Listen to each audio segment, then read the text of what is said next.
What do we do when we're in the middle of a world that is so separated from tragedy?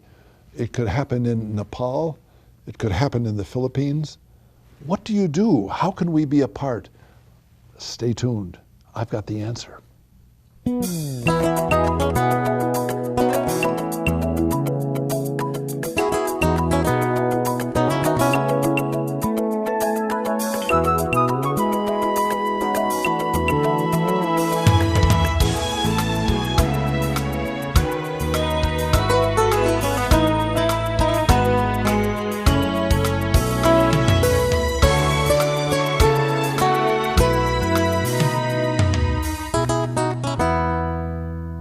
You're on the shore of a hurricane or a tsunami. You're in the middle of a building that is all of a sudden starting to crumble and crash around you. The world is with us. And the terrible problem comes is, well, what am I supposed to do? I'm in the other end of the world. The gift of television and the gift of the ability to be able to make that bridge of getting into the tragedies and the terrible things that are happening is a wonderful challenge for us. And one of the ways that we pick up that challenge, one of the ways that we can maybe say, hey, it isn't just them and us, I can be part of this and I can help, is a beautiful thing. It's a Catholic organization that's reaching out and helping people all around the world that are hurting and giving us a possibility of partaking in turning things around. Well, enough talk by me. Sergio, God bless you. Thank you so very much for coming and being with us. You're a representative of this beautiful thing of Catholic Relief Services. It's an international organization that's reaching out and bringing help, especially when tragedy hits. Are you with me on this? Yeah, absolutely. That they offer this sweeping presence of God in their life. But now, before we get into the nuts and bolts of what Catholic Relief Services is, tell me a little bit about yourself and your relationship with Jesus. Well, Father Mike, I grew up Catholic. I was born and raised Catholic by a very faithful abuelita, as we have, and a Mexican grandmother who, raised us, brought us up in going to First Communion classes and teaching us the Bible, and teaching us to make the sign of the cross and praying the rosary and setting the example for us. That was really the main thing. She was the great evangelizer in my life. I usually, when I talk to groups, I talk about great evangelizers like St. Paul, John Paul II, Pope Francis, and then I mention Doña Carmelita of Simi Valley. Yeah, good for you. And she was really the woman in my life who taught us not just about reading the Bible and about the importance of going to church and having the traditions at home of faith, but also living that faith out. And certainly when she would drive around town in her little Virgin Mary mobile, she had a little car that was aqua green, a little 1990 Ford station wagon, and she had plastered metallic star stickers all over it to make it look like the mantle of the Virgin of Guadalupe. Oh, I love it. And she would take people food, people who, were out of jobs or just were low on money, and she would travel and visit people and spend time with them. Not just the food, but also the company.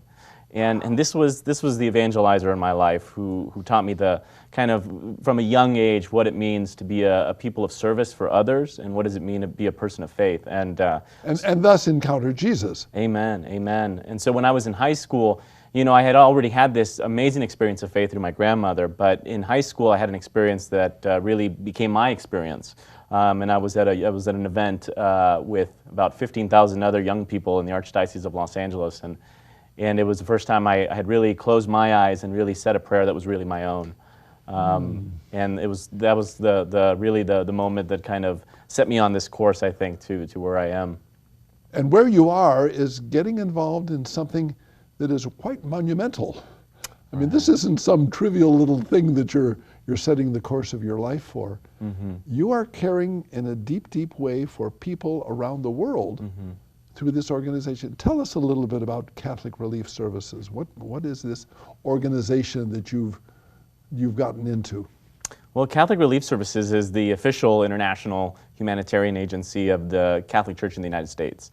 And so it was started in right at the end of World War II in order to resettle refugees that were being displaced from their homes in Europe. And it started off as war relief services, and really for the purpose of just providing some aid for the war. But after a couple of years of doing that work, we realized that there was a greater need in the world, not just for the war. So it became the Catholic churches in the United States, their official relief agency. And so we started responding to natural disasters. And then we saw that there was not just a need to respond to natural disasters, but as the church, Jesus called us to be the salt and the light of the world, so that we also needed to be involved in development. Salt it preserves, it makes sure it's good, and the light is something that gives us a direction when everything gets dark. Yeah, so we're called to be the salt and light for the world, and not just in those moments when there are disasters, but also in people's everyday lives. People who are struggling to put food on their table, people who don't have jobs, people who are dealing with. So it's not just the big headline catastrophe, but it's oftentimes the aftermath of the catastrophe when, whoa, where are we going to get the job? Where are we going to get the food? Where are we going to be able to get the education that we need? Like that. Yeah, absolutely. Wow. Now, you've just come back from an experience in Central America that was rather moving, if you will. And was your wife able to go with you? Unfortunately not. She was still teaching at school. So. Okay, so she teaches school there in Simi Valley. Tell us a little bit about what's going on in Central America. You were in the country of El Salvador? Correct. And so I just returned about a week and a half ago from El Salvador, and we were there taking a delegation of youth leaders from around the country, Catholic youth leaders who are working in diocesan positions, ministering to those who minister to young people. And the purpose of the trip was to help these leaders in the youth community see the realities, especially of young people around the world, and that they would bring that concern for our sisters and brothers around the world back to those who they serve, those who they're forming and mentoring, so that we can really instill in young people this desire to serve Jesus through serving the poor. One of the realities of Central America that has become prominent in the last few months is the reality of Bishop Oscar Romero of El Salvador, a person who was in many ways a conservative, kind of distant person from the poor, if you will. And then an experience happened in his life that opened the door for him wanting very much to care for justice and good things to happen for the suffering poor in his country. But the end result was that he was shot. He was a martyr. He was killed for his standing up for the poor. Yeah. You were able to be down there for. They had a big Roman celebration of being being made a blessed, which is one of the steps that happens in the Catholic Church. Kind of, it's also based on miracles, if I'm not mistaken. That you're a venerable, and then if a miracle happens, then you can move to blessed, and then if another miracle happens, you might even be able to be called Pope. So there's miracles that have happened through the intercession of Oscar Romero. Yeah, and actually, Bishop Oscar Romero, he was decreed by Pope Francis as died as a martyr of the faith. Wow! And so even when you die as a martyr for the faith, even the requirement of the miracles kind of goes aside. Just the death in itself for the people and for the faith that was teaching this need to be on the side of those who were oppressed. That in itself was seen as the great witness of this man. Tell me a little bit about El Salvador. Could you give me, I think, perhaps some of the negative things that are going on, some of the problems, but then you also spoke of some real signs of hope as you dealt with some of the young leaders that are trying to do things and changing. Could you give us a little bit of the balance of what's going on in El Salvador? Well, the challenges are certainly the violence that we see, especially the increase in gang violence and poverty and the lack of opportunities, just even educational opportunities and employment opportunities, and really the lack of infrastructure to be able to support the right development of people. And that, in a lot of ways, is connected to the civil war that they had from the late 80s into the 90s. And so I really encourage people to learn about that, because it's really a sad history. We had a lot of opportunities to We learn don't hear about too them. much about that, you know, Right. and it kind of becomes a back shelf. And yet we kind of got a flavor of it when we found a good number of the children from Central America coming to our borders, and we're saying, well, what are they doing here? And yet that was indicative of something very serious happening in their home country, where they weren't able to live in peace. They weren't able to live in security and that thing. We just had a member of our staff from El Salvador who testified before the Senate committee, saying that the children who were coming here were not just leaving poverty like they always have, but especially in the last couple of years, because of the increase of gang violence in particular, have been fleeing that violence. And so it's really almost a case of a refugee crisis that's been taking place. Well, I asked you to give me the balance, and I want you to give me some of the signs of hope. You were able to deal with some exciting young people who are very much involved with CRS and also involved in making sure that Jesus comes alive in their country. Stay tuned. We're going to hear some signs of hope in the midst of so much of the world that seems to be going in the wrong direction.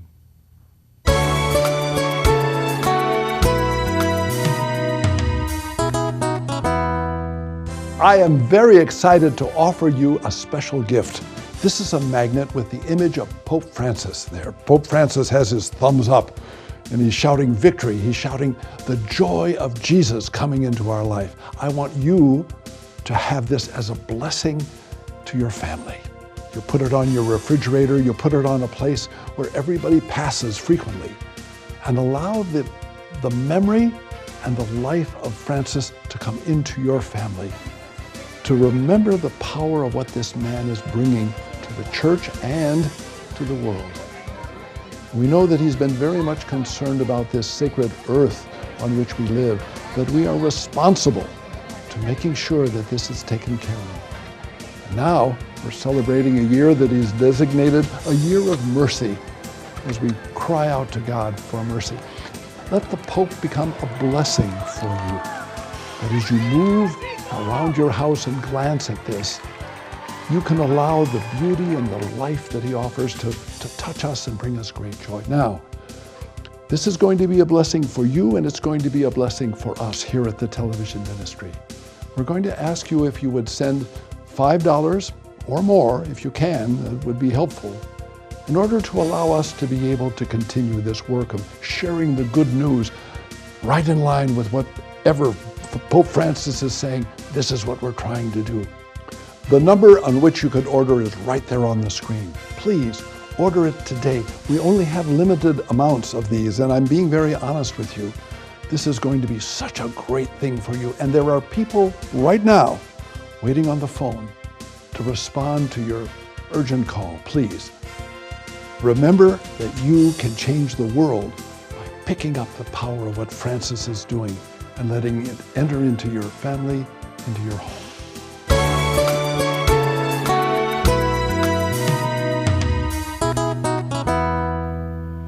The situation in Central America is very dire, and it's not only in El Salvador, but we also have Nicaragua and other places close to that. What about signs of hope? Could you speak to me about you're fresh from coming down there? Yeah. Did you run across some people that gave you hope? Yeah, absolutely. Just the young people, the resilience of the young people. Wow. To not want to live in such a violent neighborhood, and who just any little opportunity will shine. We have a program right now called Jóvenes Constructores. It's a model based off of something that was started here in the U.S. called Youth Build. And it's about giving young people life skills, but educational skills, emotional skills, job skills. Great. And so it's about I think it's a 3 to 5 month program that they come every day, 9 to 5. They really try to focus on young people who haven't finished high school to come and be a part of this. And they graduate, and we have 80% of our graduates are able to find a job or to continue their education. And this is something CRS is concerned about, moving into that. So this is not just making sure that there's food for the tragedy people, whatnot, Right. but education and giving the old statement, do I give you a fish or do I give you a fishing pole? You know, Right. like that. And it sounds a little bit more like the fishing pole is also making sure that for the months ahead that things are going to be better. You know? Because if you teach a person to fish, then they can fish for Sure. themselves, but They're you gonna also do have that. to make sure they have the fishing pole, that they have access to a lake, that the lake is clean. And so there's all these other and it works factors in. that go into it, and we're working on And all that's sorts what you of... work on. One of the things that we've heard about more recently is the tragedy of what happened with the earthquake in Nepal. We see visual images of these buildings and entire cities completely devastated, and the number of people who were found under those, you know, the bodies that we're finding now. Yeah. Just a tragic situation. CRS was there. Are you with me on that? Yes, yeah. Through our partners, in the world, we work very closely with Caritas Internationalis, which is the international development arm of the Holy See, of the Vatican. And so we have a country program in India, and we had Caritas who was working in Nepal. So when the earthquake hit on April 25th, it was a 7.8 magnitude earthquake. When all these development agencies, organizations, NGOs tried to rush in to provide aid, but there was only one real airport in Nepal. So there was all this traffic, all this mess. How do you get all this international aid into this country? Well, because we were right next door in India, where we've had a CRS program for years, we were able to actually drive in trucks from India into Nepal, and also be able to mobilize staff, the staff that we had in India, into Nepal to work with our partner Caritas to be able to provide the relief effort, not just for the cities, which were important, but also the rural areas where really the poorest of the poor were living and were hard to get to because there was really very, very limited type of roads going out there. So. And we're talking about a big mountain area where the villages are, Yeah. like you said, inaccessible in many ways. Talking about the Himalayas, you know, Yes, you're going yeah, out sure. there Yeah, and yeah. Wow. Pope Francis has called us to be a church that's reaching out to the poor and even smelling like the sheep. Again, I like that image that he says. yeah. What is it, though, that holds us back? Sometimes because of our affluence, because of our first world reality. Yeah. Ooh, it's nice for other people to get involved and to be able to do that. Yeah. But there's a reluctance, if you will, to be able to really be involved effectively. Why is that, and how can we turn that around? You know, I think Jesus talks about it when he tells the story, where they tell the story in the Gospels of the rich young man being in front of Jesus, and he says, you know, you have to follow the commandments. And the young man says, I've done them from my youth. I have lived up to the commandments. And then Jesus says, there's one more thing. Sell all that you have and give it to the poor. Whoa, whoa. Wow, I know. That's the problem with Christianity. Oh. It's not. Well, he's radical, isn't he? Jesus is radical, isn't he? Yeah. If we really love somebody, we want to go all the way. That's tough, and I think it's a process. I don't think, you know, it's hard. I think Jesus looks inside the heart of each one of us, and there are some people who've given everything, you know, everything that they have, and they follow that calling. But I think Jesus also respects and appreciates the Christian, the person who tries to live that out, baby steps, you know, incrementally in their lives, a little bit here, a little bit there, moving deeper and deeper into that invitation. Responding to the Holy Spirit in our everyday life and Yeah. wanting to do that with that things. Well, how can I become involved in a better way? And I mentioned at the beginning of the program, we are so aware through mass media of things that maybe even people in the middle of Nepal don't even know about. I even know more because of the television vision and things and the cries of people that I can hear and see. What can I do? What can I do to be able to be part of this change, of this bringing Christ into doing what CRS does, and maybe without having to join CRS? Sure. And obviously one of the simple things that you know, people can do is when there is an emergency, like right now with Nepal, or even to help out, in a particular country, you can donate. I mean, donate. Money is important. Right, right. And so, money tends to have this attachment over us. So it's that our money owns us more than us owning our money. And so being able to let go of that and share that with others, especially those who are in need, is a huge way. But there's so much more we can do. It's not just about writing a check. We can also, that's the other extreme. It's just anytime there's a need, we just write a check and we don't even look at who we're giving it to. That can be very distancing from the real heart of what's going on. Yeah. Right. So donating through crs.org is our website, and people can go there and can look at all the need in the world and find out where they want their donations to go. But we also have a saying in CRS. It's called PLAG. PLAG stands for Pray, Learn, Act, and Give. And so pray. We, as Christians, we're people of prayer. And we're people of worship, and particularly Sundays are worship. So if you're Catholic or you're a Christian in your community, find ways to pray, either through your service, through Mass, through your family. Find ways to pray for those who are in need. And in order to learn what to pray for, you need to actually go out there and learn. And so I think it was Karl Barth, famous Protestant theologian, who said that theology should be done with the Bible in one hand and the newspaper in the other.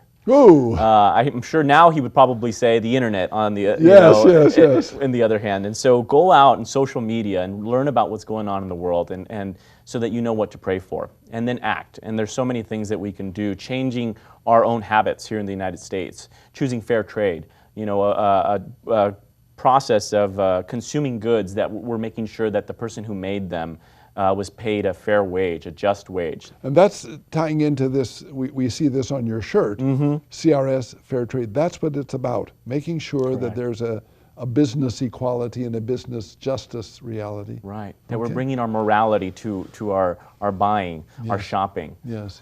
But also advocating, advocating with our lawmakers. And we always have these conversations as a country about what will we spend our money on, and we have a little bit of our budget is reserved for international aid, and it's people of faith who can have a huge impact on making that really fraction of a percentage of what our country has, being able to increase that and be able to help so many more people. And what was the last point? Or was that the last point? And give. So that was act. So we got that money thing coming back again. Yeah, and then coming back to that giving. And sometimes it is giving of our treasure, but also our time and our talent. So if you you have a talent for maybe communicating, maybe you can write something, maybe you can start a blog, or maybe you have a talent for communicating. Maybe you can talk to people at your parish, at your church, or do some awareness about an issue that's happening. So using your time and your talent and your treasure to also create this more unified body of Christ in the world. Sergio, I'm curious, now we're kind of coming towards the end of the program, but tell me, how did you get involved with CRS? What was the process that got you into the door of being an employee of CRS? Sure. Well, after high school, I had this powerful experience, and I actually felt called to the Catholic priesthood. And I was a seminarian for 3 years. Okay. And it didn't take long to kind of find out that I wasn't being called to celibacy. Okay. It wasn't the life-giving thing that maybe it is for you. And so I became a youth minister. And just in my years of studying as a youth minister and reading the Bible, and that was through my studies in seminary that I really started to look at the Bible closely, and I started realizing what it was that God was calling us to. Not just go to church, but go to church and then go forth to love and serve the Lord and one another.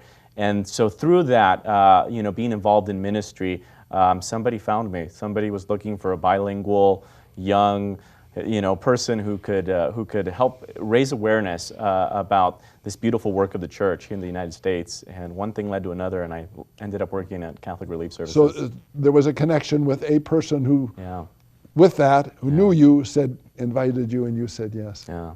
Oh, God bless you. Thank you. Listen, we're going to pray over some of the people who have written into us and who have called us on phone. Maybe we can stir in the hearts of some people some miracles, just like miracles have happened in your life, that have called you to a beautiful, beautiful ministry in the Lord.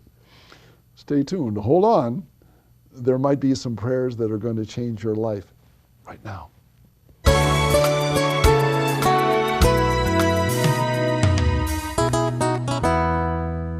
I am very excited to offer you a special gift.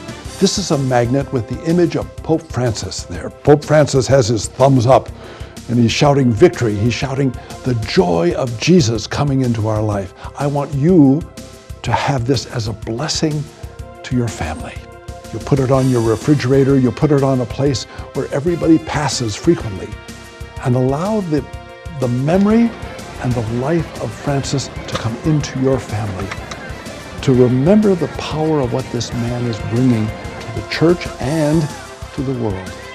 Now, we're going to ask you if you would send $5 or more, if you can, it would be helpful. The number on which you could order is right there on the screen. Please order it today. Remember that you can change the world by picking up the power of what Francis is doing and letting it enter into your family, into your home.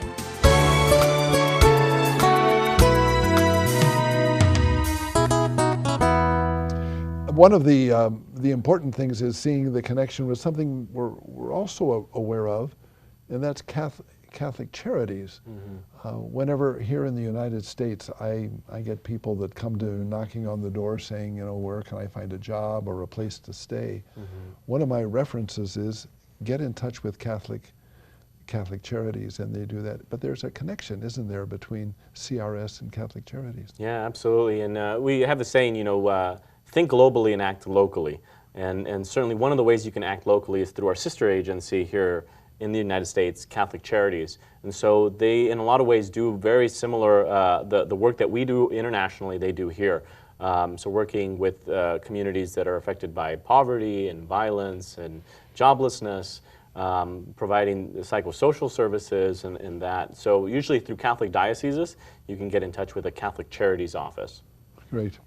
One of the joys that we have in the ministry, though, is we're able to open the door for many people that are suffering here in our country and even around the world, because the program does go around the world, you know, which is kind of neat. And this is our opportunity for praying for those people. We also have a wonderful thing. We've got a web page, and on that web page there's a chance of watching some of the older programs and whatnot. But another thing that's really exciting is a thing called iGod Today. We've got an app, a daily app on your iPhone or your Android. But let's pray over some of these people. Here, Sandy from Washington, she wants to know how to share her faith every day, how to share that. Jane from Connecticut, husband George has cancer. You know. Sonia from Texas, she wants to get back with the Lord. And here we have Katie from Colorado. She's separated from her husband and very lonely and very depressed. Let's pray. Put your hands here. Lord, please come into these lives. Bring your miracles, bring your love, bring your peace, and allow miracles to happen. And please bless Sergio very much and bless his work with CRS. And may Jesus' love for you always make you smile.